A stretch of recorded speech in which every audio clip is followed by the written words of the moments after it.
Hey guys, I'm gonna make another quick video of my Kubota MX6000 tractor. Super happy with the machine so far. 95% of what I do is I mow my property here. I've got about 15 acres that I mow, and so I'm running a Woods RD 990X on it. So right off the bat, I'm gonna go over the things that I'm not real happy about, just because when I'm studying stuff to buy, I want people to be honest, and not just be hung up on it's the greatest thing ever and nothing's ever been wrong with it or whatever. But to put fuel in this thing, you gotta climb over the tire, over the boom here, put fuel in it. The fuel tank's right here, as you can tell. I don't know if the video quality's all that great, but it is a tiny fuel tank. It is way too small for this tractor. I really doubt that this thing will. The most I've ever run this thing is usually about 4 hours at a time, and so I haven't run it out of fuel. I've usually got to put fuel in it. Sometimes I can mow twice without having to put fuel in it, but I don't like running it low. But I just putting a fuel tank this close to a DPF, especially when you spill fuel. I know there's a guard here, there's a divider here, but man, those DPFs, they get super hot. There's a lot of heat concentrated right there, and it worries me a little bit. It's not a deal breaker at all for me. The Grand L has the fuel tank right here, and I think it's a better setup, unless you're in real rough terrain and something that you could knock a hole in the fuel tank. So there's pluses and minuses. I mean, they've put fuel tanks up here for 100 years in tractors, but they've also not had DPFs. So I do wish Kubota would change that, just because it's sometimes I've got a transfer tank that I fill it up with, but sometimes when you're running it and maybe out in the field or something or whatever, and you fill it up with a gas tank or just a fuel can, you'll have a tendency to spill fuel right here or on the hood. And these things get dusty, and it just looks awful, and it just drives me insane, for such a good looking machine to look like that. Even though it's super dusty right now, I'm a little embarrassed at how nasty it is. But on this one, I had my dealer, Tyler Brothers. Huge shout out to them. They really took care of me. Daryl Tyler, the guy who owns Tyler Brothers, I would encourage you to look him up. I've bought a lot of equipment, lots and lots of equipment in my day, and I've never been happier than I was buying from them. They're great people. Daryl Tyler actually came to my property. He lives about an hour away, but he drove here just to look and see what I had, and kind of schooled me on what I needed to buy, because I'm in construction. I've got construction equipment, tractors. I was around them a lot when I was a kid, but not enough to know enough about them. I wanted to talk to somebody who had a wealth of wisdom. So Daryl Tyler at Tyler Brothers, highly recommend them. But I had them put the remote hydraulics, I had them put flat face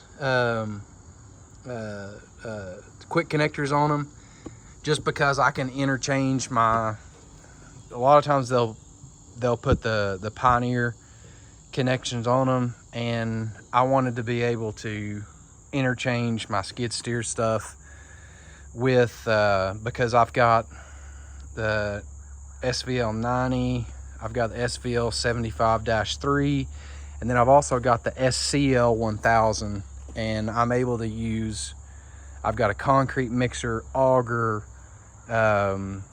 grapples, buckets. I mean, it's nice to be able to bring an attachment home and use it, you know, whether I'm gathering up logs, or, you know, trees go down, whatnot, or whatever. It's nice to be able to interchange that stuff. So they installed all that for me. Kubota, they just had to put this bracket on right here. It was already drilled and tapped for that, and then obviously these are on the machine from the factory. They assume that a lot of people are going to be putting that on,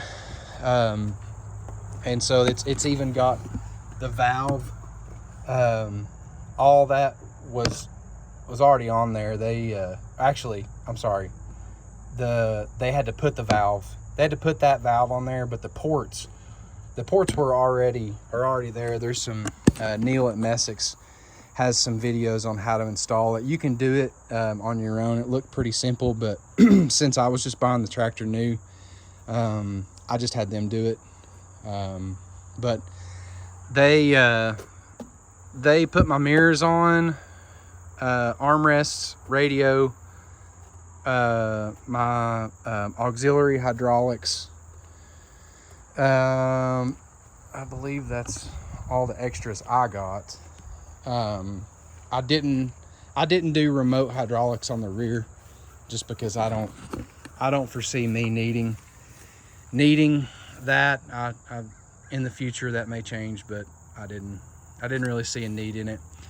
I know there's a lot of talk about the John Deere, where the John Deere has the where you can back the machine up or raise your 3-point hitch from the back. That would be nice, but just to be perfectly honest with you, where Kubota has these quick connections, I don't know what they're exactly called.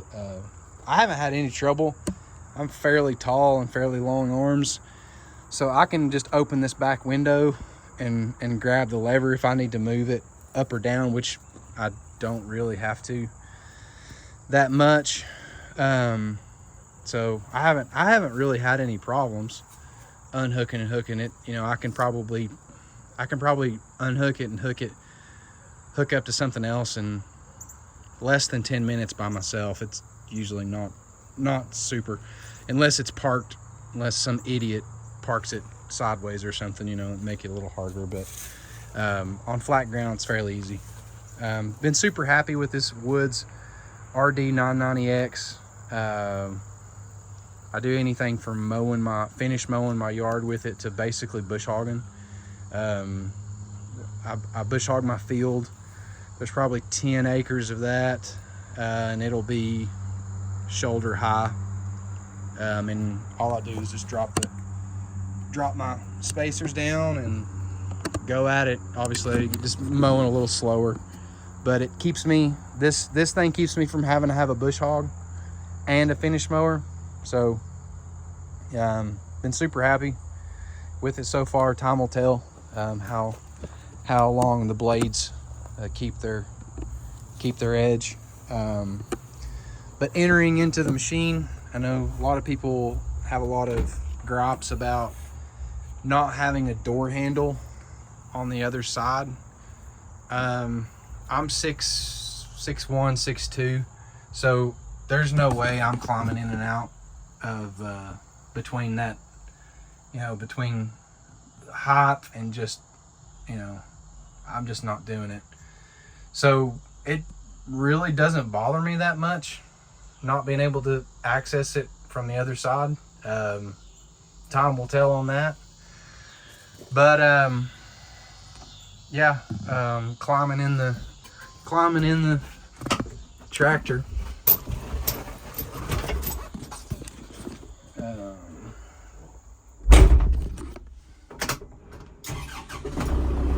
Right at 60 hours.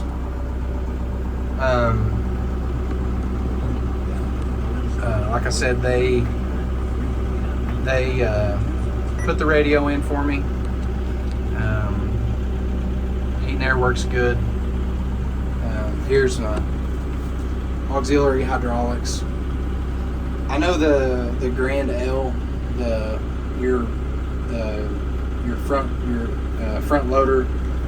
loader control is a little nicer, and your cluster is a little nicer too. I couldn't justify paying it was either $6,000 or $8,000 to have a digital readout and a few little knickknacks that the Grand L has. But on this machine, you got your low, medium, and high, and then your cruise control, which I've never used. You've got your PT, like if you wanted to run a wood chipper off your PTO, you can push this button, set your RPM, push this button, and exit the tractor and run your wood chipper. I have found that when I'm bush hogging or mowing or something, and I get into a tree limb, and I'll need to open the door and adjust my mirrors, the PTO shut off, and it'll try to shut the engine down. Because I come up off the seat. So yeah, that's. I mean, I'm grateful for it. I don't think there's anything to complain about on that. And then here's your manual regen, and then your regen inhibitor, where you can turn it off. This thing has regened twice, or no, it's only regen once, and I never stopped. I kept running it. Just because on my skid steers, you can keep running them. Haven't had any. You could tell it was doing something, and it was clearly burning a little more fuel, but it never overheated. Didn't affect me at all. So I know you need to let it. You can't shut it off during regen, and then obviously you want to let it run for a minute or a few minutes after it's done to kind of cool it back down. But this thing, the heat and air in it, it's really well ventilated. When it's raining, I know sometimes, like if you get in and it's raining and you're running it, it'll try to fog up in some equipment. These defrosters work pretty well. And then the lack of storage is kind of I can complain about it. I could complain about it. I'm really not. I'm really happy with the inside in here. It's a little bit loud. Not anything where obviously you don't need to run earplugs or anything. That's wide open right there, and that shows where your PTO 540. So wide open is going to take you just past your PTO 540. That mark right there. I don't ever run it that hard. I usually run it quite a bit less than that, and I haven't had any problems. Here's your only real storage bin in here. I know there's people that made videos on how to unlock the window, and then if you want it to vent a little bit, just flip your flip that back, and then lock it. Honestly, this is the first time I've ever flipped that back. And then the only time I ever open this is when I'm hooking this up, I'll reach in here and grab my PTO, my PTO lever, or not my PTO lever, my 3-point hitch lever, and adjust my hitch. But yeah, I've been this is a little lever right here to raise and lower your tilt wheel, your brakes, the hydraulics, the hydrostat on this machine, or this skid steer, or not skid steer, this tractor is really good. I like it. I like it because there's a lot of people complain about this treadle pedal. It's not the most comfortable. It's not the most comfortable to run. I mean, usually you have your heel right here, but when you do need to come back, you got to raise your leg up, and it's not the most comfortable. But the reason I do like it is because it's a direct linkage to the valve body, and it's not wires. It's not wires in a computer. I like the feel. I like to be able to feel the hydraulics. Kind of like Kubota skid steers. I don't like the I don't know, I feel more connected to the ground, more connected to the machine.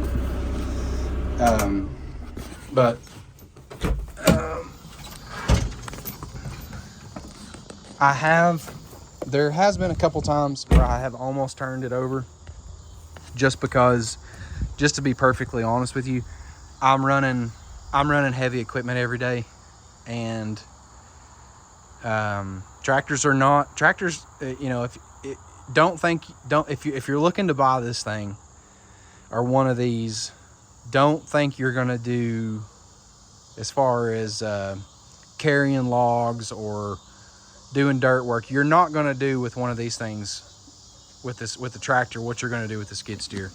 And I got in a couple places where I should not have been trying to move a tree on the side of a hill, and it's just, they will flip over.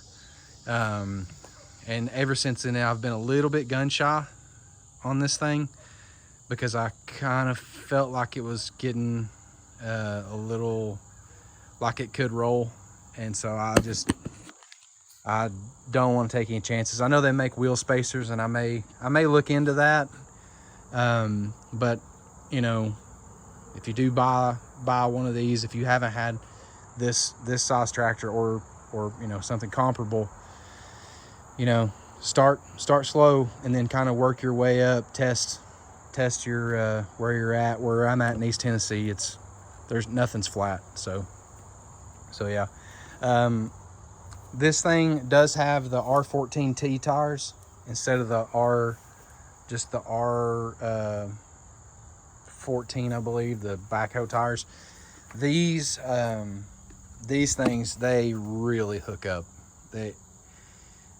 There's been a couple times where I've got them spinning a little bit, but honestly, I keep this thing in 4-wheel drive all the time, just because of, like I said, there's nothing flat on my property.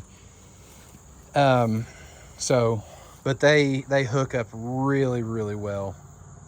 You can see great out of the machine. A lot of times most of the time you don't have to turn around. You can just back up using your mirrors. Super grateful for that. Trying to think of anything else, any negatives. Yeah, I can't. The lights on it are pretty good. Pretty happy with the lighting on it. I've mowed it at night quite a bit. I will have to put some lights on the rear of it, just because at night when you're having to back up, it's you can't see anything. So I know there's some videos of some guys putting some lights right there, and I think I saw that where it's even wired for it. So I'll definitely be installing that. But yeah, really happy with the tractor so far. I've yet to take the loader off of it. I know Skidco has done a really helpful video on how to take it off, putting the legs down, pulling the pin, rotating it, and then backing out of it. I just leave it on, so it's never gotten in my way. The 50-hour service was pretty easy. You're just changing that filter, and then the filter on the other side. Here's your oil filter. Your fuel filter is right up here. You just take that shroud off. It's super easy to get off. There's your dipstick, and you add your oil in. It's I have to look at it. I believe it's on this side. I can't remember now. And then your fuel separator, fuel water separator is right there. There's a petcock on it as well.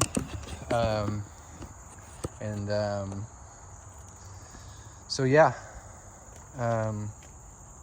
really happy with it.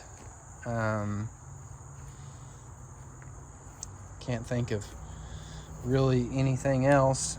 If you have any questions, feel free to shoot them at me in the comments. But yeah, Kubota MX6000 tractor. Yeah, guys. All right, guys, one day the knowledge of the Lord is going to cover the earth as the waters cover the sea.